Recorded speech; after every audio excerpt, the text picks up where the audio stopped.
The Landing Strip with Nick Lynham and Mikey Garcia, presented by From Financial. Welcome back to the Landing Strip, brought to you by From Financial. After the Winnipeg Jets get their first win of the season on a Saturday matinee. I mean, the 12:30 was a bit of an adjustment for old Nick, I'll tell you that. I don't know how Mikey handled it. But the Winnipeg Jets get their first 2 points on the board in a tight game that might tell us what the wins are going to look like here during the injuries that have piled up in Winnipeg. But I'm not here to just ramble on my own. Mikey, how you doing today, buddy? I was still shaking the sleep out of my eyes when the game started this morning. I wasn't totally with my wits, but after the second giant cup of coffee and turkey sandwich, I was into it. I was good to go. So yeah, like you said, I think this game was a precursor to what's going to be coming for some of the wins to start off the year. I think they're going to look a lot like this until the Jets get some health back. But man, what an exciting one to kick off our afternoon. And does that mean do we kick things back off? Are we bringing back Sack Squirtle, or do we have a new victory thing? What do you think, Mikey? What are we doing here? For this game, we do have Sack Squirtle at least one more time. Let's go.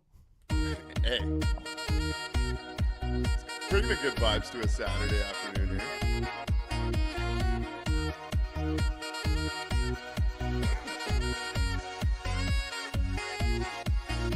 Gotta celebrate a little bit here. I missed that a lot, I'm going to be honest.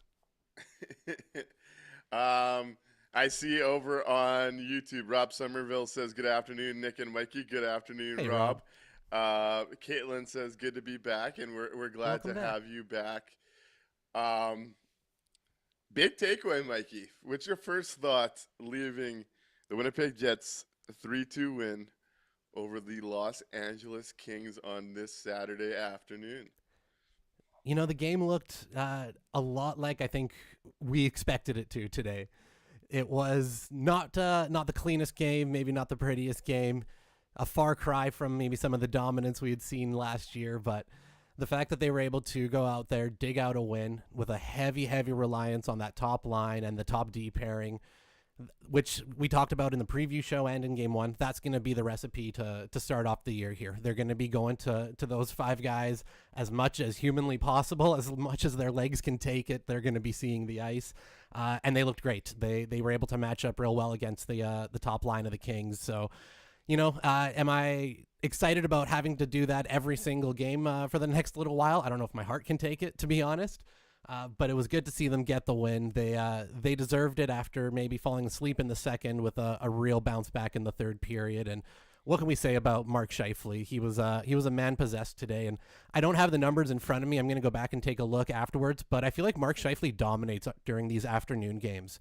I just anecdotally speaking, I've got like some memories of Scheifele during these afternoon starts going out there and putting up some points. So he might be our afternoon warrior. Yeah, definitely had a big one today, and we'll get into that. I'm going to go through the chat and highlight some big takeaways that we've seen in the chat already before diving into my own. Over on Twitch, Choices TK, welcome back this year, Choices. Structure was there today, but defense still looks shaky. Screen point shots definitely give 37 problems. Mm-hmm. Wonder if it is because he crouches to find the puck and makes himself small. Need to find more 5-on-5 scoring other than the first line. Overall, much better, but going to be a long 6 weeks through the injuries. Another big takeaway, Mikey, you getting some love here. Holy smokes from D-Labs 25. I missed the first one, and that intro is beautiful. Well Thanks, done D-Labs. there, buddy. A couple observations over from YouTube. Caitlin says the first line looks very good so far. Velarde looks like he's added another level to his game. Way less one-dimensional so far. And I like that takeaway. I thought this was a really good showing from Gabe Velarde, motivated against his old team. It does look like he's added a step skating-wise, and he definitely is driving the play a bit more. So I like that from Caitlin. Yep. Through two. That first line's been great. Absolutely the one line to be excited about right now. They've come out of the gates hot. Marty Thome says, if Dumoulin and Ceci being on the ice for Scheifele's winter doesn't sum up LA's offseason, I don't know what does.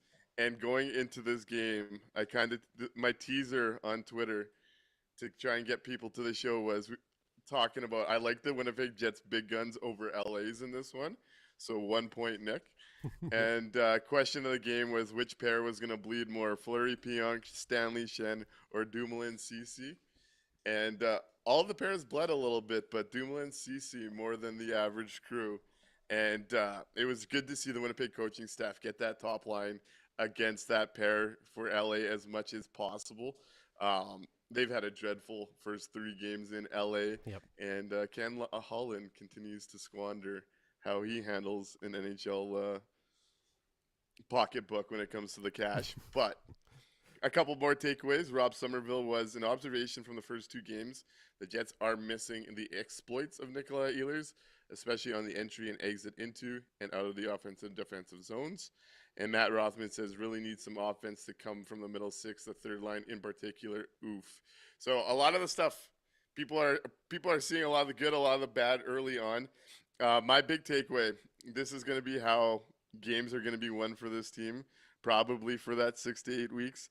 The top line looks awesome right now. They're dominating their looks. They're winning the underlying metrics battle. They're like on a night like today where they're 60 plus across the board. Mark Scheifele with 2 big goals in this one, and other than that, there's not much help throughout the rest of the Winnipeg Jets lineup. The middle six, it's yet to get going. There was one shift, I think, from the new look second line. You can get maybe a little bit optimistic about the 10-minute mark of the third period. You saw them put together a shift that started with Nikita Chibrikov getting in on the pressure, using his body to separate the man from the puck. And we saw some sustained looks there, but that group hasn't quite pieced it together yet. Yep. The third line, as mentioned by Matt Rothman, in particular, has not been great. And we saw them stick with the Iafallo and Nyquist shift or move there that we saw at the end of the first game. And then the fourth line didn't get a whole lot done in this one. And then Tanner Pearson takes a really tough penalty with 17 seconds to go with the empty net. It's looking like a one line, one D-man in Josh Morrissey and an all-star goalie type of team right now. So you're looking at matchups and wanting to see, are the Jets top guys going to be the best guys in this game?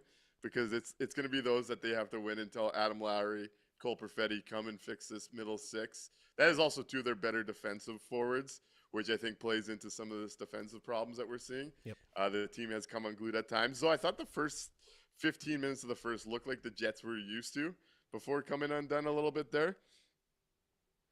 It's a one-line team that the power play is going to have to keep adding some offense, which we saw some great looks from it today. I thought the power play took a real big step forward from game 1 to game 2. Yeah, 100%.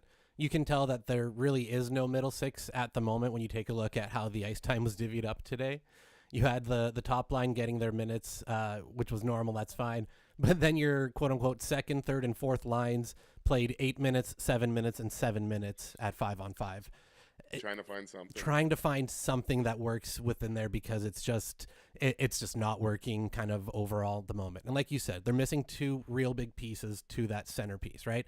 Without Adam Lowry and Cole Perfetti, it makes everybody kind of play a little bit above what their stakes are at the moment. So the time can't go by fast enough to get those guys back in the lineup.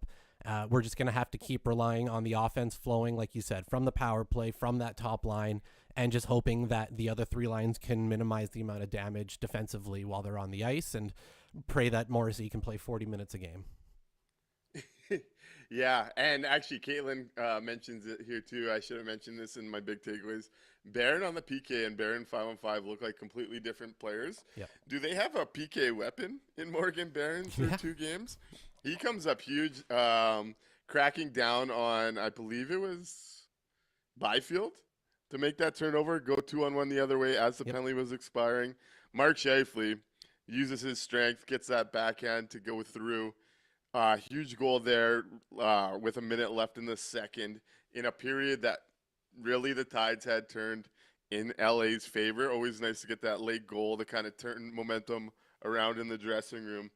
And then Mark Scheifele, what a tip. What a tip. Gabe Velarde sends it up to Josh Morrissey. Morrissey gets it through. And you have Cody Ceci, which is the matchup you want to be looking for in this game. Yep. Battling Mark Scheifele in front. And Mark Scheifele, great hand-eye to put this one to bed. A huge performance out of Winnipeg's top guys. Kyle Connor, too, I want to say had 5 or 6 shots.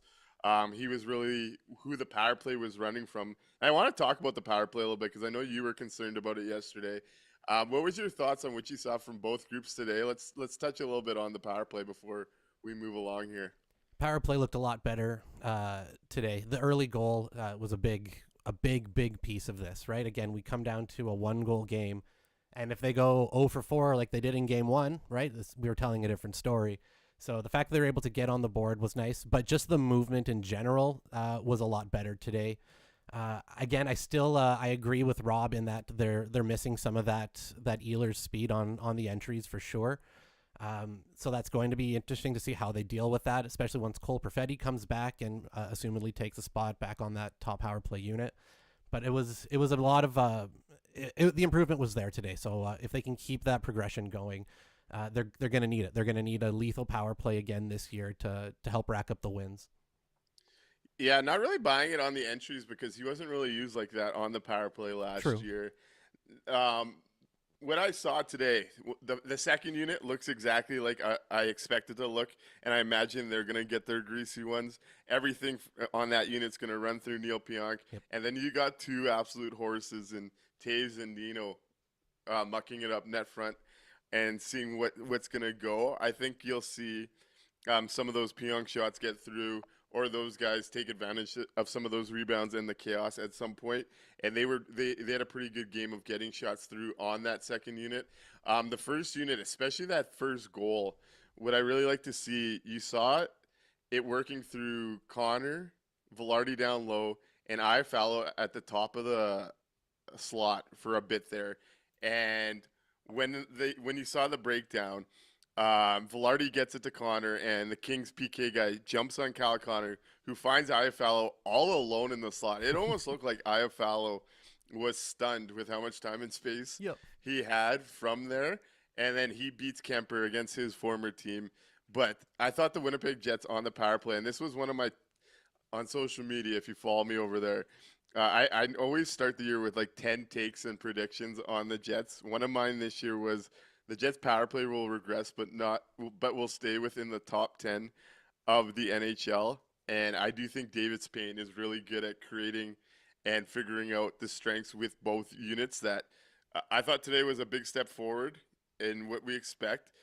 And I thought the power play is where they created most of their great looks today outside the top line. So it was nice to see the power play look a bit more like last year's version, that both units can be dangerous.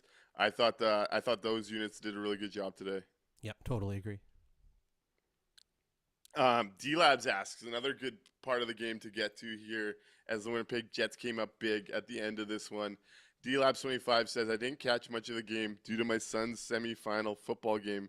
Big one. Congrats. To the boys team. That's huge. Love to hear that. But listen to the end of the game on the radio. Sounded hectic out there in the final sequences. Did it look as hectic as it sounds? And the Winnipeg Jets, the LA Kings go the power play with about 3 minutes left. And another team that took a little long to pull the goalie, I thought, for a team that's down one with a power play, especially with how well they handled the power play. Like, they were in full control of it. Yep. But the Kings did a really good job establishing time in the O-zone, but the Jets did a tremendous job. Every guy on that ice, including he's a fire plug in this market. Logan Stanley comes up with a few big blocks in this sequence. A huge hit earlier in the game too. There's some pros. Hey, there were some pros for the big man. It's not all doom and gloom, when it comes to him. We'll give him the flowers when it applies. And yeah, the blocks were massive today. The hit was huge. There was the shot they showed on TV right at the end of the game. I believe it was right after one of the last icings, where Stanley, the poor guy's he's hunched over and gassed, but it's, they put it all out there, and yeah, he came up big in a few spots. But yeah, it was one of those sequences where the Kings were doing a really good job of cycling the puck around, but the Jets were blocking each and every shooting lane. They were getting nothing was able to get through for the Kings. In fact, Byfield's shot gets blocked late, costing me a bit of a 4-leg parlay on some props. Brutal. Hate to see that for the old pocketbook. Right. But no, it was a really great sequence from the end that the Jets really felt in control defensively to close that game out in a game where the defensive zone was once again quite leaky at times. Like Connor Hellebuck, it felt like at 5-on-5, it was a 50-50 game in which I thought Connor Hellebuck had to make the bigger saves, it felt like, sitting there. And then on the specialty teams, I thought the Winnipeg Jets were a lot more creative on their power play with the looks they were getting than the Kings were getting with theirs. Yep. Um, so yeah, hat tip, shout out to each and every guy that killed the last minute and a half there, because that was shut down defensive hockey, and it sees us see an interesting moment. Puck squirts out, Nemestikov and Pearson get a 2-on-1. Vlad sends it over to Tanner Pearson, who whiffs, loses the puck, and then trips the D-man to put the Kings back on a power play with 17 seconds to go. Not a banner move moment from old Tanner Pearson. No, not when you've got an open net glaring you right there, looking for that one to dump in. And yeah, he goes, and they show the replay in slow-mo afterwards. You can see him just absolutely stick his leg right out to try to interfere with the guy coming across the blue line. You're like, come on, TP, what are you doing? Mm-hmm. I think this is a great point from Caitlin before I'm going to go to some social media stuff that was sent my way to talk about on this show. Caitlin says it's a sign that teams really fear Connor now, and their priority is to stop him from getting a shutoff. Could open up stuff for AI and Gabe on the PP. And that was my exact takeaway, watching how quick the Kings jumped towards Kyle Connor and how quickly he made the great feed to AI. If you have guys like that and teams are going to overcompensate on a guy like Kyle Connor, it's going to open up space for the rest of that unit to get open and really operate. I'm very optimistic about where the power play can and should go under Davis Payne this year. Yep, absolutely. You can ride the overcorrections all year. If they're going to focus in on Connor, you just keep feeding it out to the, like you said, to the Velardis and the Gabes out on the sides. If they decide, oh no, okay, we're going to start fanning back out and cover those guys, well then Connor's going to get that extra time. So damned if you do and damned if you don't, and I love it.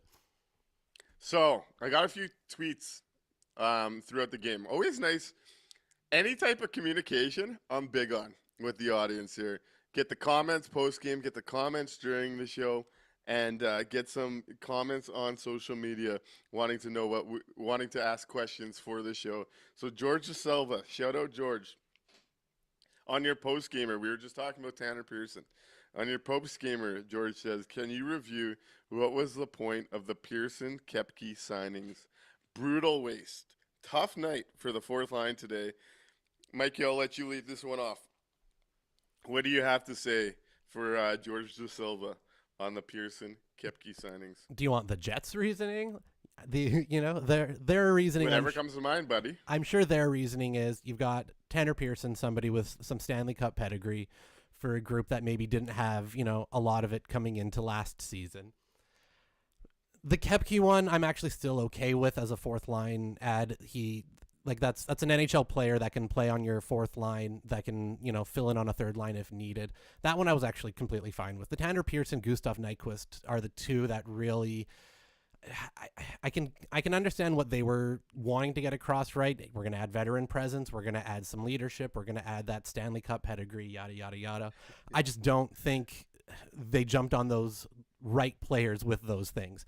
It's great to have those intangibles, but you still need the on-ice production part of it too, a little bit somewhere. And I'm not sold that Pearson and Nyquist are the right guys for the Jets on the on-ice side of it. I guess, yeah. And my feeling is that they were looking for the off-ice leadership, the new Matt Hendricks kind of thing. I just don't know if we're going to get enough on ice from those guys, Over on YouTube, Arc Sign says Taze has enough Stanley Cup pedigree for 4 teams. Yeah, fair enough. Reviewing those signings, I wasn't big on Tanner Pearson coming out of camp. I think that's the guy I ultimately think will be maybe bumped out as time goes on here. We'll see. I guess that's probably going to be the new whipping boy up front, though it looks like he respect his career. It looks like he is cooked. I too, I have no problem with the Cole Koepke one. I thought that line did have their troubles today. But when I watch Cole Koepke, I see a guy that brings some speed, which is going to be much needed when you look at the rest of this lineup. Yep. I think he forechecks real well. He's looking to get physical. He's got some rope and some time in my eyes. I'm with you on the Gustav Nyquist. I'm not a big fan of watching him through too. It's early, and we got to expect some time for these new guys. Like, there is 5 new forwards. That is a big turnover for this Jet squad. So I do think we need to not pass big judgments 2 games in. It's going to take some time, and we knew that coming in. But I can see the frustrations, um, as I have not been too big on Pearson or Gustav Nyquist at this point. Um, My question for seeing some you, time. with the Yep, go for it. 2 games that we've had so far, if Perfetti and Lowry were ready tomorrow, which 2 guys are coming out? I would guess. For you, not for the Jets. Which 2 would you be taking out? Oh, it's way too soon. Ask me that when we get closer. 'Kay. It's only 2 games. Yeah. I don't want to be making big things here. I'm just curious. It's way too early for that. Those guys aren't close yet. Yeah. A few more interesting conversations. I like. I have no idea how to pronounce this guy's username, but he sent me a tweet each intermission, so I wanted to make sure to talk about some of this stuff. After the first period, interesting development. If Schenner is going to fight Stan's battles for him, and Stan doesn't have to fight after he makes those big hits, he's greenlit to be buff reckless. There's one way of a highly flawed pair can contribute and be effective, be punishing, physical, boogeyman. And obviously, this is in reference to Logan Stanley stepping up on, I believe it was Lafreniere in the first period along the wall. Yes. Big step up. That's the second biggest hit I've seen Stanley step into. Obviously, the first being last year's first round on Kyrou. And then we saw Luke Shen scrap, former Winnipeg Jets depth piece on the Moose, Jeff Malott, who has a brother that fights in the UFC. And Schenner really gave it to him. So, me and him had a little back and forth where I said he crushed Turcotte. Oh, Turcotte. Yes, it was Turcotte. Number Yep. 15. You're right. He crushed Turcotte. That's a good pull. I'm not saying it's a development yet. You got to see it more. Yep. But is this an optimistic way to find some value out of the third D pair? You know, If they're going to make big moments like that.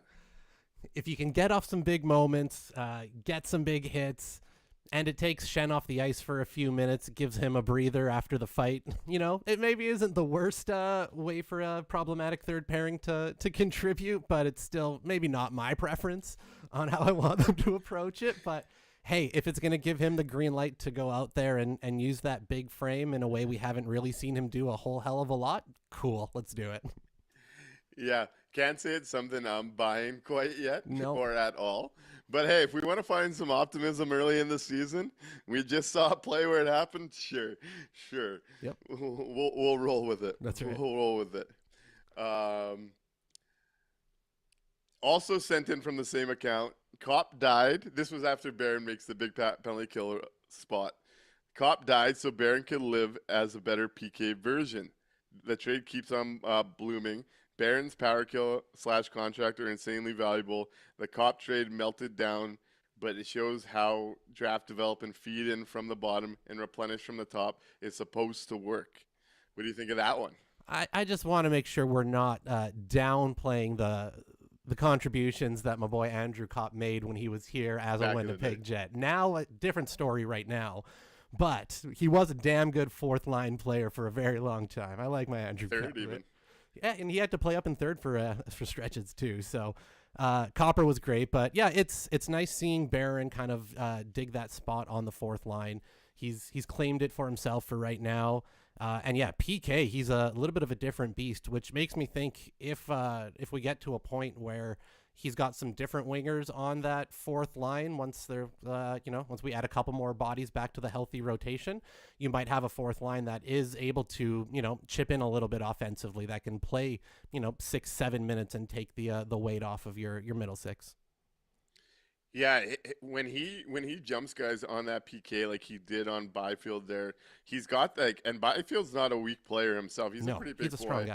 guy. Morgan Barron is physically strong in that spot to win that battle, and then gets his feet moving. Like, he has so many of those tools to be a successful player in that bottom six. Yep. Sometimes I think the brain goes off on him a little bit at times, but he's got the size, he's got the strength, and he's got the speed to really make a difference down there. And he's been doing it on the PK. Like, that's both games early on, where a goal at the end of the penalty kill comes at the hands of Morgan Barron's work. So it's been great to see. that Andrew Kopp trade obviously has provided the Winnipeg Jets quite a bit in both an NHL player in the depth role from Morgan Barron, but also their number one prospect in Elias Salmonson comes from one of those picks, and Brad Lambert, who's in the press box right now, also comes from that trade. That definitely was good work from the Winnipeg Jets. The last tweet, and this is an interesting one. I think this is going to be a bigger talking point this year, and this is an angle that I'm curious to see how it ages. Way too early hot take. DeMello, already not an ideal top pair player, has regressed. And we did see last year was his toughest year in Winnipeg. They say the solid fundamentals of that pair are broken and hindering JMO. We can complain about the third pair and second pair all we want, but this is a bigger problem if we care about JMO's health or peak play. What are you thinking about that? Yeah, it was a rough season last year for Dylan DeMello. We saw longer stretches of, rough play more than we saw the long stretches of really put together play. But the top end play from him last year was still, fairly elite. It was still able to be alongside Morrissey. So I'm hoping it's not what we're going to have to go through again this year of, long stretches of down play before we see, the stretches of that elite kind of play. But I think it's still too early to tell. It's been a couple of rough starts here so far, but they're both having to play 25 minutes over these first couple games because there's nobody to play behind them to relieve any of that pressure. They're going to have to play penalty kill. So it's a bit of a rough stretch right now, but I think it's still too early to say that it's over and done for Double D. So I agree with the premise of this tweet that Dylan DeMello isn't a top pair player. I think in an ideal world, he is anchoring one of these bottom four pairs or bottom four spots, and that's where the Winnipeg Jets would upgrade in an ideal world. Maybe a D-man that is a bit more physically dominant in the slot, which we've seen come up and hurt the Winnipeg Jets. Even this goal today, the first one on Hellebuck, is that playoff goal we've seen. What 1/3 of the goals in the playoffs look like, where I want to say it was Morrissey jumps up to tie up Kopitar, and it's a high screen that beats Hellebuck high. Like, that is an area we know in the playoffs the Winnipeg Jets D-corps has struggled with. And I do see the argument there. Now, we'll see where Dylan DeMello's season goes. I thought today was a real rough one for him. After a solid first game in game one, the regression curve for him could be a lot more harsh than other guys, given he doesn't have an elite skill set. He was kind of one of those guys that's been steady in a lot of areas. But as those players age, the fall off normally hits a bit harder. So this is a storyline that I am intrigued by for the rest of this year, as it does have a big impact on how much they get out of their best D-man in Josh Morrissey. And we still have another 2 seasons of Dylan DeMello after this one. So I'm really hoping the wheels aren't falling off quite yet. For sure. Caitlin over on YouTube says, I don't think DeMello is washed, but we can't be depending on him as much as we are. He's a solid top 4 guy being played like a number 1 D-man. Elias McCracken also likes the theory, likes the Logan Stanley, Luke Shen theory, saying, I've been saying this for years. If Stan could be scary, he might clear some room for himself. I just don't think that's something you could force out of someone that just doesn't have it in their soul, and that's always been my thought on Logan Stanley. Now, as we hit the halfway point of the show, let's move in to the From Financial Face-Off. What did you think was the difference in this game between the Winnipeg Jets and the LA Kings to lead to the Winnipeg Jets 3-2 victory over LA today? We want to hear from you in the chat. Let us know what your From Financial Face-Off is in this one, and me and Mikey we'll get to ours here. That's it.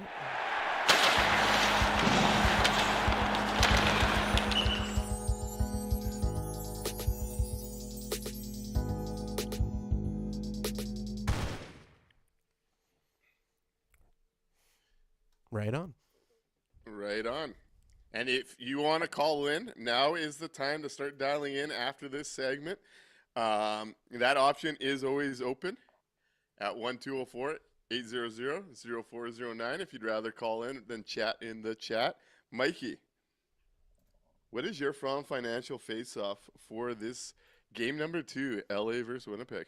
So we kind of touched on it a little bit earlier, and it was the power play. It was the power play getting on the board, getting both units moving, getting back to what made them so dangerous last year. The Jets are going to have to rely so heavily again on the power play this year, especially to start the season off and start banking points. Sorry, wow, I can't talk. Before that Thanksgiving line, right? We talk about it. There's not a lot of movement after that point. Teams kind of start to get cemented in, and you got to bank as many points as you can early. So on a night where the Jets win by 1 goal, you got a power play goal early on. For me, that's what I was looking for. So that was my From Financial face-off. On this night, I'm going to go with the Mark Scheifele physical difference. When Mark Scheifele is physically engaged, he can be a very dominant player. He's got the size and he's got the skill set. On goal number 1 from Winnipeg, or not Winnipeg, sorry, IFL scores goal number 1. Goal number 1 from Mark Scheifele with 1:05 left. You see him reach out to protect the puck from a back-checking Byfield. Then he has the wherewithal to get the backhand off. And then goal number 2, which is the game winner, he's winning a net front battle and still has the hand-eye and skill set to get that tip, which that puck was likely going wide, and Mark Scheifele reaches around, gets an unbelievable tip. I'm going to say the From Financial face-off difference in this one is Mark Scheifele's physical presence.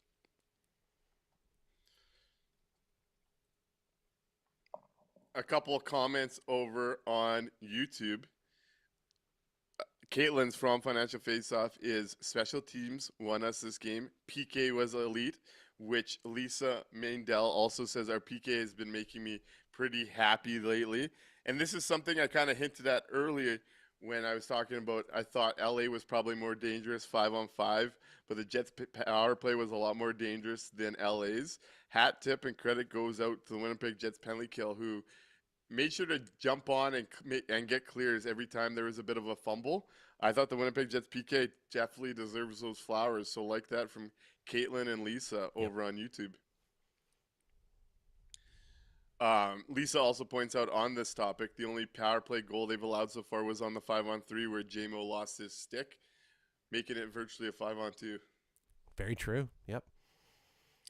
Elias McCracken also says, solid win today. I think they're still feeling out some new roles and new players, but I thought the effort was more consistent.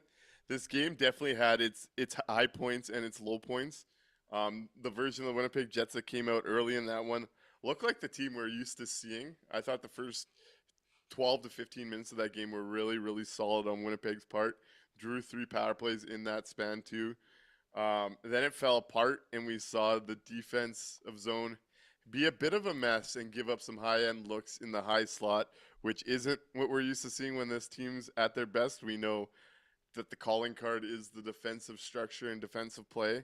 Yep. And then we see them lock in defensively in the last minute to close out this win. So there's a lot of good to take away. There's some low points, and there's some areas that are going to probably be cause for concern, continue to be cause for concern as we wait for some of these injuries to heal. As long as this team hovers around 500 during the first 6 to 8 weeks, I think they're going to be fine as they get things sorted out here. And right now, 1-1, I'll take it. Yep, absolutely. I'll take it. Especially against 2, fairly good teams. It's not like these were 2 lottery teams, last year that the Jets, barely scraped by.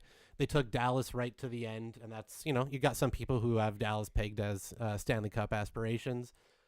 And the Kings may not be, the Kings of old, but this was still a pretty good team, and the Jets were able to go out and get the 2 points today. So, yeah, like you said, I'm okay with this start 1-1. They've shown some things. They've shown some stuff to work on as well, but sky isn't falling. I think we'll be all right. Couple late entries to the chat. Sil says, what's up, Nick? Good to see you in the chat, Sil. And Silas Stahl says, hey, y'all. Good to see you, Silas, in the chat. Welcome. I just lost where I was going with that. I had somewhere to go. Speaking of injuries and getting through, We saw another Winnipeg Jet go down and not come back in this one. Hayden Fleury blocks a shot and leaves this one early. Are we going to see Colin Miller playing his off wing with Neil Pionk here in the next coming days? It's starting to feel like it. Scott Arniel said in the post game that we, of course, the standard, we won't know more until tomorrow. But he said he took the puck to the top/side of the kneecap. So, yeah, I'm guessing he's going to be sitting at least for a game or so while that gets taken care of. So we're probably going to see Colin Miller pop in. Now, I don't know if that means he's going to be sliding into the spot alongside Neil Pionk. I think we're probably going to see Logan Stanley take that spot, and you'll see Colin Miller play his offhand with Luke Shen on the bottom pairing, but we'll see. I don't mind that. I actually might prefer that, I got to be honest with you. Yeah? Stylistically, so obviously Shen and Stanley are just really, really slow on the boots and get in their own trouble. Yep. I actually think Stan is a better pairing mate than Hayden Fleury for Neil Pionk because Stan's a bit better defensively, whereas Fleury offers you the skating ability. And I think when we're talking about this, you're going to get bad bottom fours no matter what. So let's try and just get as much out of each one as you can. I do think you'll get a little bit more out of your bottom pair with Miller, Shen, and maybe Stanley Pionk isn't that dreadful. We'll see. We'll see. There you go, ladies and gentlemen. Nik Lynam is officially a Logan Stanley stan. He wants top 4 Logan Stanley alongside Neil Pionk. That's you heard it here first. Hold on, I don't want it. I understand the play right now. It's a bleak on that decor until Sandberg gets back. It's really bleak back there. It's rough with no Sandberg at the moment, but yeah, I do. I expect Logan Stanley to be taking the spot beside Pionk in the top 4 there, and you'll get a Colin Miller, Luke Shen bottom pairing. Hey, welcome to the big league lineup, Colin Miller. Yeah, God, poor Colin, miserable. That poor guy, man. Still says Fleury injury, Ferraro URO Winnipeg Jet. Could see it too. We heard that they were floating around Mario Ferraro last year. Yep. Really interesting. I don't know if you saw this. The San Jose Sharks owner decided to do media this week for the first time in like a decade, apparently. And I've never seen an NHL owner be so open and honest about their hockey team. It was a pretty interesting read. Oh shit! I haven't actually seen that. I'll check that out. Yeah, I'll send it your way. Yes, please. He was very open about Thomas Hertl, Yeah. Eric Carlson. He had some interesting thoughts about his coach benching some of his young players this year. Like I've never seen an NHL owner be so public about like his entire thoughts about a hockey team. And he did mention how Mario Ferraro is the last remaining kind of vet from those Sharks glory days as it was ending there. Yep. So it was interesting. I'm gonna go take a look. That'll be good. Elias McCracken, let's not slander. Says Nick Hart's Stanley with a bunch of exclamation marks. That is definitely not the case. I am looking forward.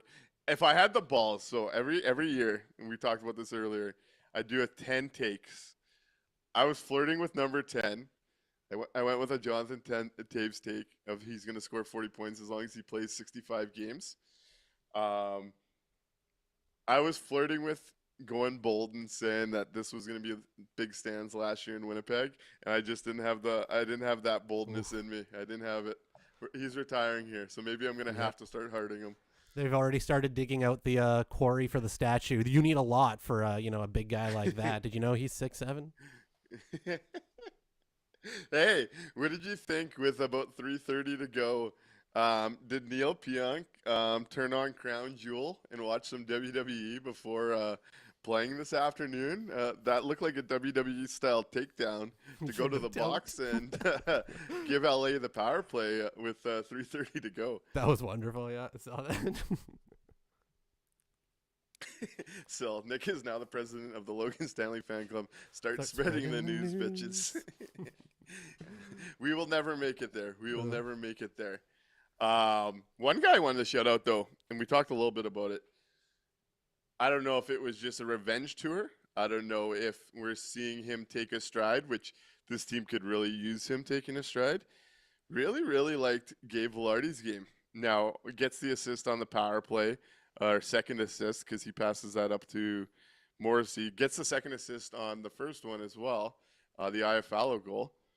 But it looks like he's got some more jump in him. We know those hands are filthy, but it seems like he's creating a bit more for himself. Are we seeing Gabe Velarde fresh off a 6-year, $7.5 million deal, potentially taking another step for the Winnipeg Jets Yeah, in his mid-20s? I think we are.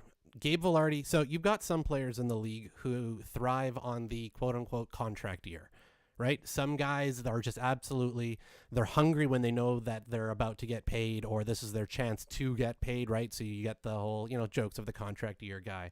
And then, some of them fall off of it afterwards and you go, see, now that they're comfortable, they're not putting in the work. Gabe Velarde to me is always read as the exact opposite kind of guy. He's always read to me as if he has the security and the knowledge that he isn't going anywhere, he's got that comfortability, that chance to put down roots, that's when you're going to get the most out of him. That's when he's the most focused on the game. That's when he's going to give you that little bit more. And I think that's kind of what we're seeing to start the year off here. He's got that new deal signed. He's locked in. He knows he's not going anywhere. And all he has to focus on is hockey and the actual on-ice portion of the game. And there's a lot there, right? He's got the skill. He's got the vision. We know he's got great hands. And now we're just kind of seeing him pull everything together into that next level. So, yeah, I think the new deal and being able to put down roots and knowing who his line mates are going forward, that we're going to see a real good Gabe Velarde. Yeah, he definitely looks more and more comfortable out there. Lisa points out, Gabe says he wants the best value contract on the team, and I think he's working on that. Hell yeah. And that's the kind of mindset, too, you want to see a guy have, right? You don't want to see someone get paid the big bucks. And Gabe Velarde was someone that wasn't necessarily always guaranteed in LA, right? The injuries had kind of cost him. There was some frustration with the development kind of stalling at times. Yep. Never got a big contract in his second deal because of the injuries, right? So that was a big deal for him to be able to sign 6 years with the Jets and to see him want to embrace that attitude that Lisa's talking about there. Elias McCracken also says Gabe Velarde is primed for his big breakout year. Injuries are behind him, in brackets, hopefully. And that's always been the big thing, right, with Gabe, is can he put together a fully healthy season? He does look a step quicker to me early on in this year. Yep. He is a guy that is now locked in, seems motivated to want to take another step after a big year last year. And he's in that age range where guys still do take a step, and this team really does need him to. I'm buying the Gabe Velarde step coming.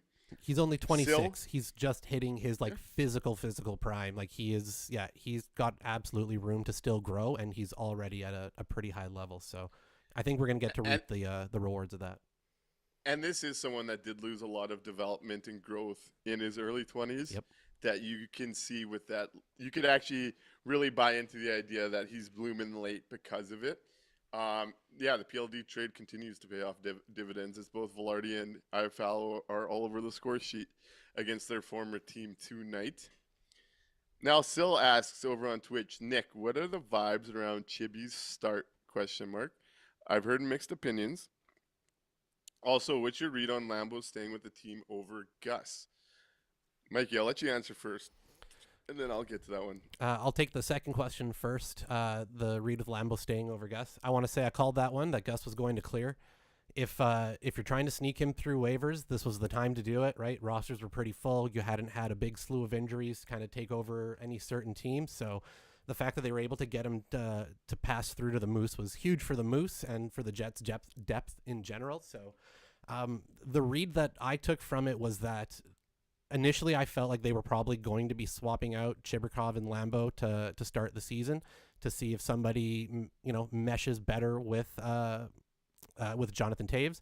Plus, you still had the kind of little bit, maybe they had a question mark on just how well Toews' body was going to be coming off of, they had him on the non-roster IR to start, so there maybe was a little bit of a question on what his health totally was. So you keep an extra centerman up, and they like what they see in Lambo, so I just figured that we're going to be seeing him factoring into the games early on. I'm curious how it's going to go in the next couple to see if he does slide in. I'd be shocked if he's not going to play any games and just going to ride the pine in the press box when he could be with the Moose for free. So I do expect Lambo to slot in at some point, but we kind of touched on it a little bit. They're giving an opportunity to their young players in the Lambos and the Parker Fords over Gus, who's maybe fallen a little bit out of their long-term plans, maybe, right? He's kind of maybe hit that 15th forward-ish mark now where you're going to be riding 17 when healthy. 17 when healthy when the other two come back. So, I don't know. And we haven't seen anything negatively from Gus to say, yeah, he's not an NHL player or he's not good enough to be there. I just think they like the upside a little bit more on a Brad Lambert, and they maybe want to give that a look early on when you've got two guys in your top six or middle six that are out. Chibi in general, I've liked the start. He doesn't look out of place to me. He doesn't look like he needs more time with the Moose and that, this league is above his head. I don't like the line mates for him at the moment.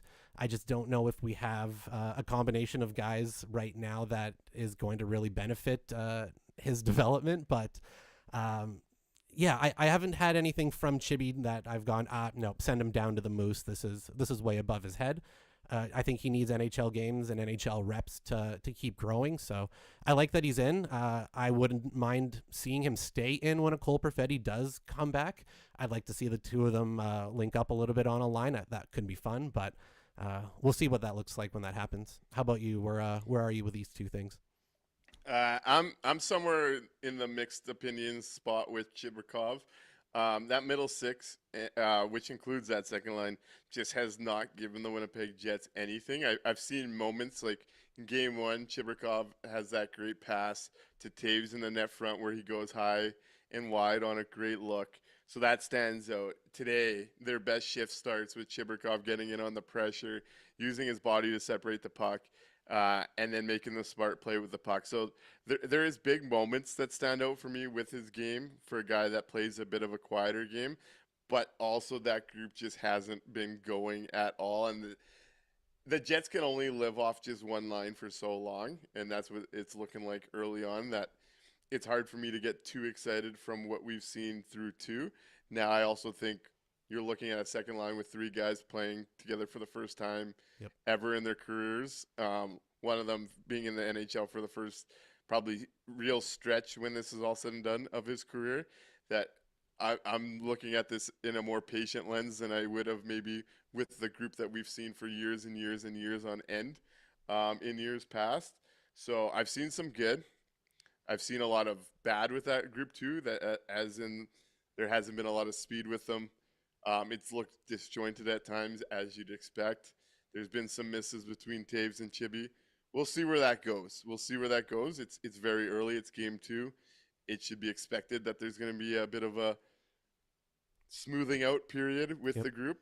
I don't have any big judgments quite yet when it comes to that. I've seen some good. I've seen some bad. We'll see where it goes. My read on Lambo staying over the team over Gus,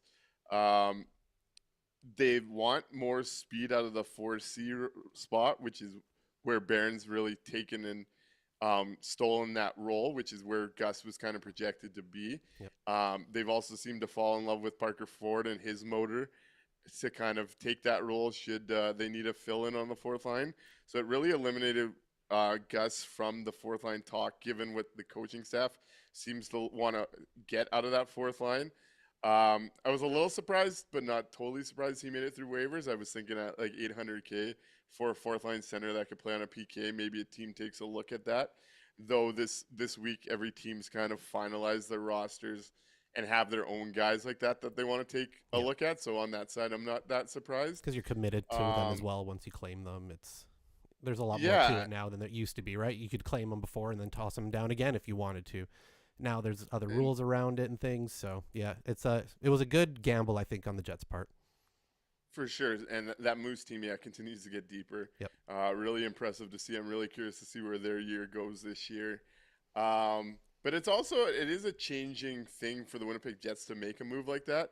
We haven't seen them keep three two-way guys, or not two-way guys that were waiver exempt up with the team over guys that weren't waiver exempt. So clearly the team is looking at something different here, which I think is a positive. Like if Chibrikov or Lambert end up using this runway to solidify a role, I do think the Jets' upside takes a bit of a hit, which is a good thing.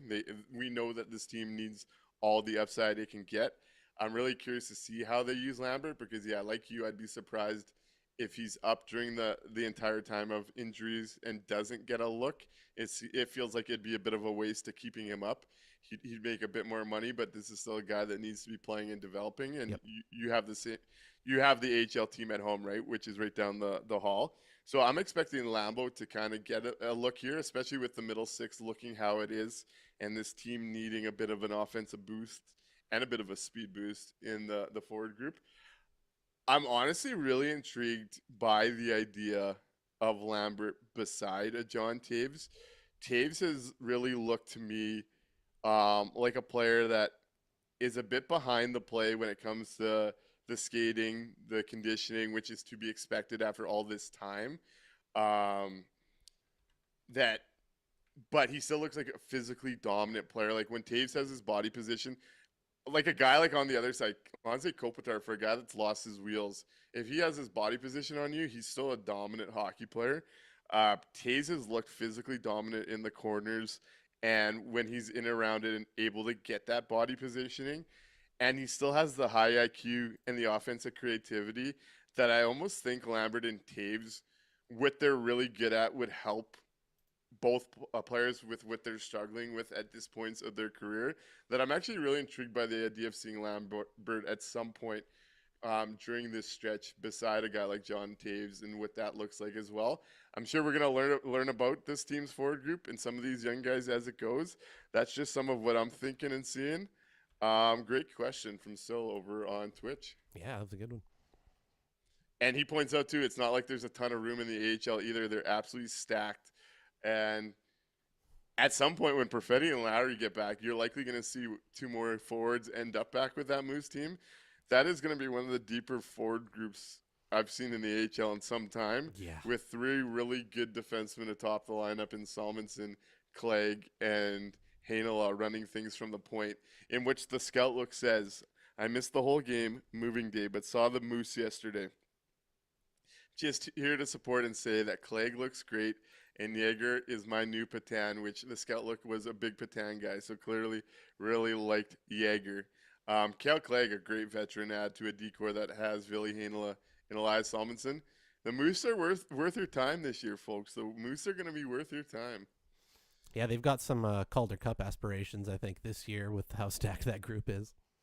They finally went out and got some really good AHL veterans to help things along, too. I think they saw how rough the experience was on a lot of the young guys last year, having to go through such big losing streaks like that you can't. It's part of development, right? It's part of development to foster a good environment, whether you're winning or losing, but it sucks when you're doing nothing but losing. So it's good that they made that conscious choice to go out and sign some solid AHL guys to help them along this year. As we approach, D-Labs points out Clegg, former Brandon Weeking. Yeah, I remember I was quite intrigued by him in his draft class year ahead of Mr. 6'7", actually. Yep. As we approach the hour mark here, what do you say we go into the 3 stars from tonight's game and move along with our Saturdays as we approach the 5 p.m. hour? Awesome, let's hit it.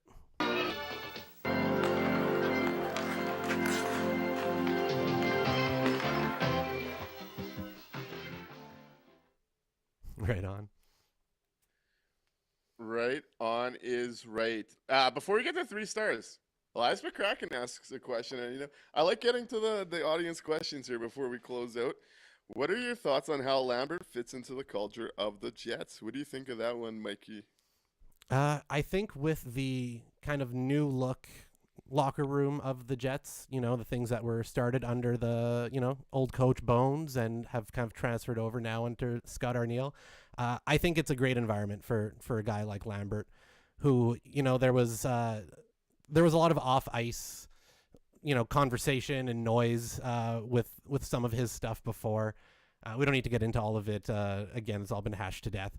But now that he's here full time with the team in this type of environment with this leadership group, I think it's actually a great spot for Lambert. And if he's going to pan out as an NHL regular, I think he can do it here just as well as he could anywhere else. So, yeah, I think he fits kind of right into what the Jets are trying to build going forward. What about you? If he's someone that's willing to learn, I think he's got two great centers on this NHL roster that take the time to really help guys along in both Mark Scheifele and John Taves when it comes to like the extra work at practice and such. Yep.